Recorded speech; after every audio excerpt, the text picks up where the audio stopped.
Welcome to Vidyan Pathshala. Make learning smart and easy. Hello students, this is Shubhashree Ghosh your English facilitator और मैं आप सबका विज्ञान पाठशाला में बहुत बहुत स्वागत करती हूँ। ये विज्ञान पाठशाला एक नया इमर्जिंग ई लर्निंग प्लेटफॉर्म है जहाँ पर आपको NCERT बेस्ड जो भी सब्जेक्ट्स हैं उनके टॉपिक वाइज वीडियोस फ्री में मिलते हैं। आपको ये सब फ्री में उपलब्ध कराया जाता है। साथ ही साथ जो भी एप्लीकेशंस वगैरह है, जो भी एक्सरसाइज़ेज़ के पोर्शंस जो भी हैं, वो भी आपको यहाँ पर कराया जाता है। सो हमारे चैनल के साथ जुड़े रहिए और अगर आपको हमारे वीडियोज़ पसंद आते हैं, आपको अच्छा लगता है, समझ में आता है, तो प्लीज़ हमारे चैनल को सब्सक्राइब कीजिए और जो भी वीडियोज़ हैं उनको शेयर कीजिए, लाइक कीजिए और समझ में आता है, नहीं आता है, हमको ज़रूर फीडबैक दीजिए। कमेंट सेक्शन में बताएँ कि क्या समझ में आ रहा है, क्या नहीं समझ में आ रहा है। ठीक है, तो चलिए स्टूडेंट्स आज शुरू करते हैं हम ये लेक्चर 4 है फिगर्स ऑफ स्पीच का। मैंने अगर आप हमारे साथ रेगुलरली जुड़े हैं, तो आपको पता है कि हमने अभी तक फिगर ऑफ स्पीच के 3 लेक्चर्स कंप्लीट किए हैं, जिसमें से मैंने बहुत सारे फिगर्स ऑफ स्पीच कराए थे, 4-4 के पार्ट में डिवाइड कराया था। तो बहुत सारे पढ़े थे जैसे ओनोमेटोफोर पढ़ा था, पन पढ़ा था, हाइपरबोल पढ़ा था, ठीक है? सिमिली पढ़ा था, मेटाफर पढ़ा था। अगर आपने वो सब वीडियोज़ मिस कर दिए हैं, तो आप हमारे चैनल में जाके प्लेलिस्ट जो है वहाँ से आप देख सकते हैं या फिर आपको इस वीडियो के आई बटन पर भी मिल जाएगा, ठीक है? तो चलिए अब ज़्यादा टाइम वेस्ट ना करते हुए हम शुरू करते हैं आज का लेक्चर, ठीक है?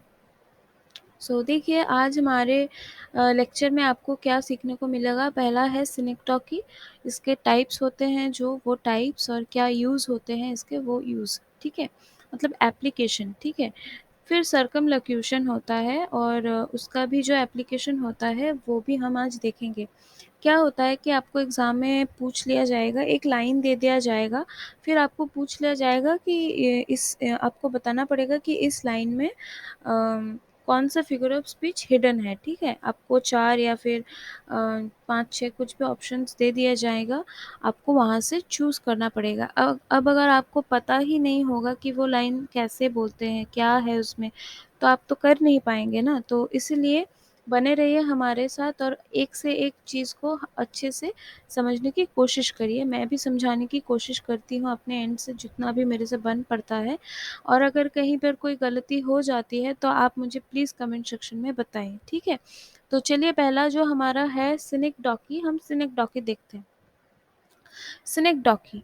क्या है Synecdoche is a literary device where a word for a small component of something can stand in rhetorically for a larger whole और vice versa। बोल रहा है कि एक जो स्मॉल जो वर्ड होता है फॉर अ स्मॉल कंपोनेंट और समथिंग कैन स्टैंड इन रेटोरिकली मतलब क्या होता है घुमा के बोलना। जैसे पिछले जितने भी फिगर्स ऑफ स्पीच पढ़े हैं आपने उस सब में आपने देखा है कि घुमा के बोल रहा है, कोई डायरेक्टली ऐसा नहीं बोल रहा है ना। अगर डायरेक्टली भी बोल रहा है तो भी उसको भी एक पोएटिक डिवाइस के जैसा ही बोल रहा है। मतलब पोइट्स क्या करते थे, हमारे जो भी राइटर्स हैं, जो भी पोइट्स हैं, वो क्या करते थे, वो एक चीज़ को ना और एनहांस करने के लिए बहुत घुमा के बोलते थे। जैसे कि ओ हेवनली फादर, ठीक है? आप उसको डायरेक्टली गॉड भी बोल सकते हैं, लेकिन नहीं, उनको वैसे घुमा के ही बोलना है so that they can enhance the beauty of the poetry, they can enhance the beauty of the line, ठीक है? कि आपको सीधा-सीधा तो सब बोलते हैं, लेकिन पोएट्री एक अलग ही होता है, ठीक है? जैसे मनोज बाजपेयी जी का एक लाइन है कि कविता तो वो है जो 2 लाइनों के बीच में लिखा जाता है, जो 2 लाइनों के बीच में होता है। अब 2 लाइनों के बीच में कुछ नहीं होता है, मतलब उनका ये है कि कविता को जो लिटरेरी सरफेस में है, वो कविता नहीं होता है। जो कविता अंदर मतलब आपका जो समझ है, जो मतलब आप जैसे कोई भी कविता को पढ़ते हो या फिर किसी भी पीस ऑफ वर्क को पढ़ते हो, तो उसकी जो समझ है आपके लिए, मतलब आप जो सोच रहे हो, जो समझ रहे हो, दैट इज़ अ पोएट्री और पीस ऑफ अ वर्क, ठीक है? तो वर्क को एनहांस करने के लिए हम सिनेक्टोकी यूज़ करते हैं। बोल रहा है कि एक पार्ट फॉर द होल है या फिर होल फॉर द पार्ट है। अगर आप एक छोटा कंपोनेंट को लेके किसी बड़े चीज़ को एड्रेस करे या फिर किसी बड़ी चीज़ को लेके कि कुछ किसी छोटे चीज़ को एड्रेस करे, ठीक है? जैसे मछली का जीवन, ठीक है? मछली का जीवन या फिर ऐसा बोल सकते हैं कि ह्यूमैनिटीज़ लाइफ़ किस चीज़ पे डिपेंड करता है? हम जो इंसान हैं, हमारी ज़िंदगी किस चीज़ पे डिपेंड करता है? पानी हो गया, फिर ऑक्सीजन हो गया, जो नेचुरल जो भी हमारे रिसोर्सेज़ हैं, उस पे डिपेंड करता है। तो हम ये घुमा के बोल रहे हैं कि इंसान का लाइफ़ होता है, ठीक है? इंसान का लाइफ़ मतलब गाड़ी, पैसा ये सब नहीं होता है। वो जो नेचुरल रिसोर्सेज़ होते हैं, जैसे कि हो गया हवा, पानी, ये सब हो गया आपका सिनेक्डोकी, ठीक है? तो क्या बोल रहा है, while this might sound confusing we all use this figure of speech quite often. हम डेली टू डेली लाइफ में भी ये सब यूज़ करते हैं सिनेक्डोकी। देखिए, अगर आपको सिनेक्डोकी के ये जो डेफिनेशन है, इसमें समझने में दिक्कत हो रहा है, तो मैं आपको फिगर एग्जांपल से बहुत अच्छे से समझा दूंगी, ताकि आपको कोई भी डाउट ना रहे, ठीक है? शायद ये थोड़ा सा आपके लिए मुश्किल हो रहा होगा, जो भी डेफिनेशन है इससे। तो हम डेफिनेशन को हम इसके एग्जांपल्स को देखते हैं, उसके बाद डेफिनेशन को रिलेट करने की कोशिश करेंगे, ठीक है? बट उससे पहले देखिए टाइप्स कितने होते हैं, ठीक है? 2 टाइप्स के सिनेक्डोकीज़ होते हैं, जैसे कि माइक्रोकोज़म, मैक्रोकोज़म, ठीक है? माइक्रो होता है छोटा, मैक्रो होता है उससे भी छोटा, ठीक है? बोल रहा है कि this is when a larger entity is used to refer a small part within it, ठीक है? एक लार्जर एंटिटी को हम यूज कर रहे हैं एक छोटे से किसी एंटिटी को बताने के लिए, किसी एक छोटा सा एग्जाम्पल को एक छोटे से चीज़ को हम बयां करने के लिए एक बहुत बड़ा एग्जाम्पल ड्रॉ कर रहे हैं, बहुत बड़ा एंटिटी ड्रॉ कर रहे हैं, ठीक है? मैक्रोकॉज़म क्या है? This use of synecdoche occurs when a small part of something stands in to refer to the larger whole, ठीक है? Small part of something stands, मतलब कोई भी छोटा चीज़ होता है वो स्टैंड करता है टू रेफर समथिंग लार्ज, ठीक है? टू रेफर समथिंग लार्ज, हम किसी छोटे से चीज़ को बयां करते हैं किसी बड़ा चीज़ को बताने के लिए, ठीक है? माइक्रोकोज़म, मैक्रोकोज़म, ठीक है? ये दोनों आपको लग रहे होंगे कि एक ही जैसे हैं, लेकिन ये दोनों अलग-अलग हैं। तो एक एग्ज़ाम्पल के साथ हम देखते हैं, बिकॉज़ शायद आपको थोड़ा-सा समझने में दिक्कत हो रहा है। तो सिनेक्डोक, ये देखिए मैंने 2-2 एग्ज़ाम्पल्स लिए हैं। पहला है माइक्रोकॉज़म, ठीक है? माइक्रोकॉज़म का क्या था? माइक्रोकॉज़म था, this is when a larger entity is used, मतलब कोई बड़ी-सी चीज़ को हम यूज़ कर रहे हैं एक छोटा-सा पार्ट को समझाने के लिए। तो अभी एग्ज़ाम्पल में देखिए, Los Angeles beat New York last night, ठीक है? एक बड़ा-सा पार्ट है। लॉस एंजेलिस तो एक छोटा जगह नहीं है ना, बहुत बड़ा है। न्यूयॉर्क भी छोटी जगह नहीं है, बड़ा है। लेकिन लॉस एंजेलिस ने क्या किया? बीट किया न्यूयॉर्क को लास्ट नाइट, ठीक है? मान लीजिए कोई अगर फुटबॉल मैच हो रहा है या फिर रग्बी हो रहा है, वहाँ पर तो रग्बी बहुत फेमस है, तो रग्बी मैच हो रहा है, लॉस एंजेलिस और न्यूयॉर्क के बीच में रग्बी मैच हो रहा है, ठीक है? तो ये जो लॉस एंजेलिस, वो जो रग्बी मैच है, वो जो रग्बी मैच तो बहुत छोटा सा एक एंटिटी है, राइट? एक छोटा सा चीज़ है, उसको हम रिप्रेजेंट किससे कर रहे हैं? लॉस एंजेलिस से। क्यों? क्योंकि वो शायद रग्बी टीम लॉस एंजेलिस से हो और दूसरी रग्बी टीम न्यूयॉर्क से हो, ठीक है? अब आपको समझ में आ रहा है ना कि हम एक छोटे से चीज़ को मतलब बयाँ करने के लिए, छोटे से चीज़ को इवैल्यूएट करने के लिए एक बहुत बड़ा चीज़ लेके हम उसको एग्ज़ाम्पल ड्रॉ कर रहे हैं। कि लॉस एंजेलिस ने न्यूयॉर्क को हरा दिया लास्ट नाइट कोई रग्बी मैच हुआ होगा, कोई सिंगिंग कॉम्पिटिशन हुआ होगा, कुछ भी हुआ होगा, जिसमें लॉस एंजेलिस की किसी एक जैसे अभी आपको देखा ही है कि टोक्यो ओलंपिक गेम्स में इंडिया ने मेडल जीता है, ठीक है? इंडिया ने बीट किया चाइना को, ठीक है? एक एग्जांपल ले रहे हैं, इंडिया ने बीट किया चाइना को। नहीं, इंडिया ने नहीं बीट किया, इंडिया के जो रिप्रेजेंटेटिव हैं, ठीक है, उन्होंने बीट किया चाइना के रिप्रेजेंटेटिव को, ठीक है?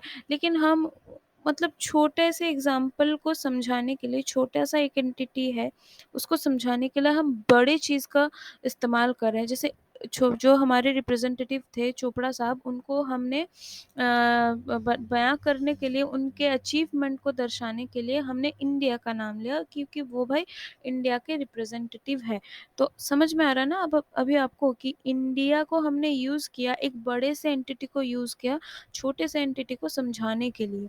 Okay, so Los Angeles beat New York last night, ऐसा भी आप लिख सकते हैं कि India beat China in Tokyo Olympic. ठीक है, अब ऐसे भी लिख सकते हैं, कोई भी एग्जांपल अब आपको शायद समझ में आ रहा होगा। ठीक है, दूसरा पॉइंट देखते हैं। The white house is working on a budget compromise. ठीक है, अब व्हाइट हाउस एक पूरा घर है। व्हाइट हाउस मतलब आपको पता है कि अमेरिका का जो पार्लियामेंट हाउस है उसको बोलते हैं व्हाइट हाउस।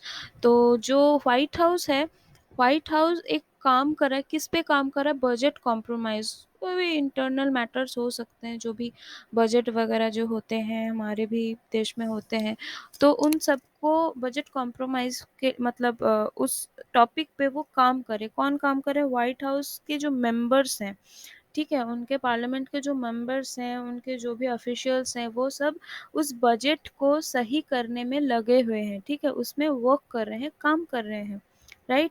सो ये व्हाइट हाउस जाके काम नहीं कर रहा, राइट। व्हाइट हाउस में जो हैं, जो ऑफिशियल्स हैं, वो काम कर रहे हैं, राइट। फिर आ गया माइक्रोकॉज्म। ठीक है, माइक्रोकॉज्म का एक एग्जांपल देखते हैं। देखिए, depart the grey hair. Microcosm का ये जो आप यहाँ पर देख रहे हैं क्या है?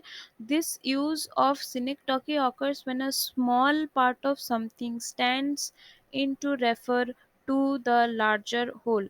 मतलब कोई छोटा चीज एक बड़ी सी चीज को दर्शा रहा है। तो यहाँ पर आप एग्जाम्पल देखिए, डिपार्ट द ग्रे हेयर, ये जो रेड पोर्शन में ग्रे हेयर है, छोटा सा ग्रे हेयर मतलब जो सफेद बाल होता है, हम उसको बोल रहे हैं ग्रे हेयर। ठीक है, अब grey hair depart, depart the grey hair मतलब डिपार्चर का मतलब होता है छोड़ देना। ठीक है, जैसे ट्रेन का अराइवल होता है, डिपार्चर होता है, तो अराइवल का मतलब आना, डिपार्चर का मतलब छोड़ देना। तो depart the grey hair, grey hair का मतलब यहाँ पर है ओल्ड सोल। मतलब कोई मतलब बुजुर्ग थे जो गुजरने वाले, फिर गुजर गए हैं, उनको डिपार्ट करने के लिए बोल रहा है। मतलब वो बुजुर्ग हैं, उनकी एज हो गई, तो वो तो गुजर ही जाएंगे, ये तो नेचर का रूल है। तो वो गुजर रहे हैं, उसको बोल रहे हैं हम डिपार्ट। ठीक है, डिपार्ट द ग्रे हेयर। अब देखिए, ग्रे हेयर एक बहुत छोटा सा एंटिटी है। ग्रे हेयर एक सफेद बाल, वो सफेद बाल क्या कर रहा है? एक बड़े से एंटिटी को दर्शा रहा है। किसको दर्शा रहा है? एक बुजुर्ग आदमी को दर्शा रहा है, जो एक ओल्ड सोल जो धरती से जा रहा है। ठीक है, कोई अगर मान लीजिए किसी का डेथ हो रहा है, किसी का डेथ हो गया है, तो वो तो अभी दुनिया में नहीं रहेंगे ना, तो वो जा रहे हैं, डिपार्ट कर रहे हैं। ओके, फिर एक है welcome the new skin. New skin का मतलब क्या होता है? जो नया चमड़ा होता है। नया चमड़ा आप सबको समझ में आ ही गया होगा कि ये न्यूबॉर्न बेबी का बात कर रहा है। तो न्यूबॉर्न बेबी का मतलब क्या होता है कि जो बच्चा आ रहा है उसका तो जो स्किन होगा वो तो मतलब पुराना होगा नहीं, वो तो एकदम नया ही होगा, फ्रेश स्किन। यहाँ पर आप न्यू स्किन की जगह फ्रेश स्किन भी लिख सकते थे। ठीक है, कुछ भी लिख सकते थे जो एक बच्चे को रिप्रेजेंट कर सकता है। तो न्यू स्किन, एक स्किन एक छोटा सा एंटिटी है, वो एक बड़े सी चीज को, अब एक बच्चा आ रहा है तो एक लाइन है, child is the father of the Mankind. ठीक है, तो एक बच्चा है जो एक मैनकाइंड का पिता है, वो जन्म ले रहा है, तो वो छोटी बात तो नहीं है, बहुत बड़ी बात है। किसी का गुजर जाना भी बहुत बड़ी बात होती है। कोई बेबी जन्म जब होता है, उसका जन्म भी बहुत बड़ी बात होती है, राइट।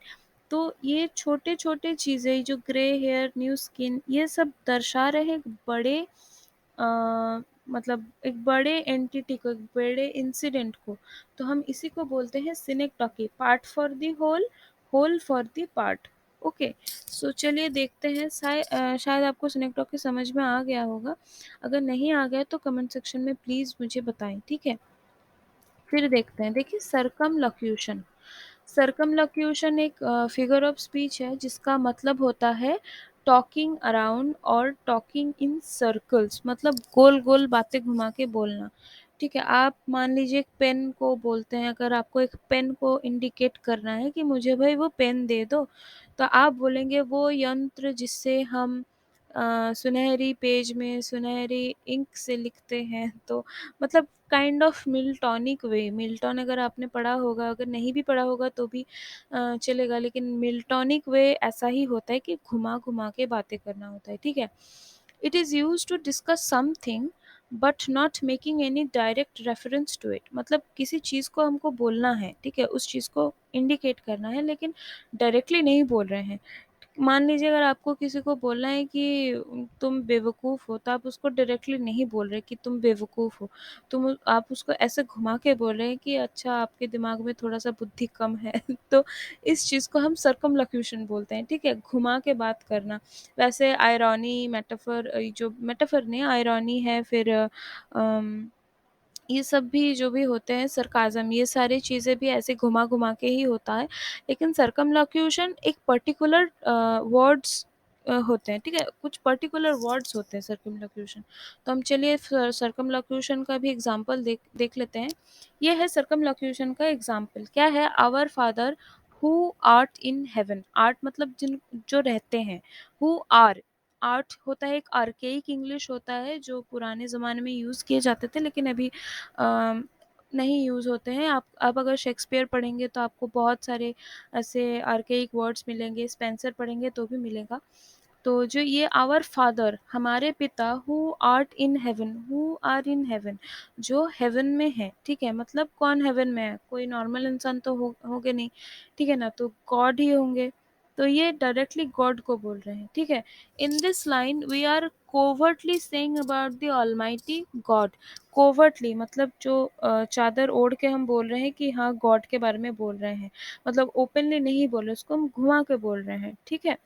तो ये हो गया आपका सर्कमलोक्यूशन। अब आप देखिए यहाँ पर भी है एक छोटे से चीज़ को दर्शाने के लिए हम एक बहुत बड़ा-सा चीज़ बोल रहे हैं, राइट? लेकिन सिनेक्टोकी और सर्कमलोक्यूशन दोनों अलग-अलग हैं।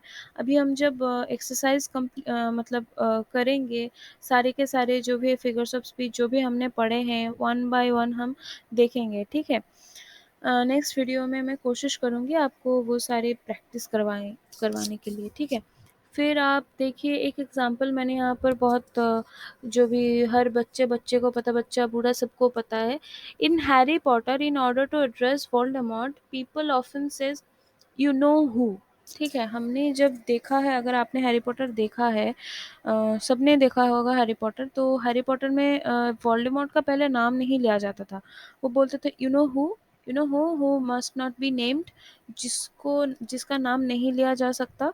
तो ये एक सर्कमलोक्यूशन, मतलब घुमा के बोला, आप डायरेक्टली नहीं बोले वोल्डेमॉर्ट, ठीक है? आप घुमा के बोल रहे हैं कि आपको पता है ना कि जिसका नाम नहीं लेना है, उन्होंने ही ये काम किया है कि the one who you can't name, ठीक है? उन्होंने ये काम किया है, यू कांट नेम मतलब आप घुमा के बोल रहे हैं कि वही उसी ने किया है भाई, लेकिन हम उसका नाम नहीं ले सकते, ठीक है? हम मतलब हम घुमा के बोल रहे हैं। So this is circumlocution. I hope आपको समझ में आया होगा।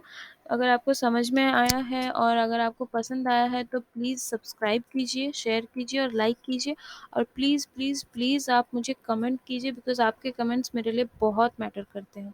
Thank you.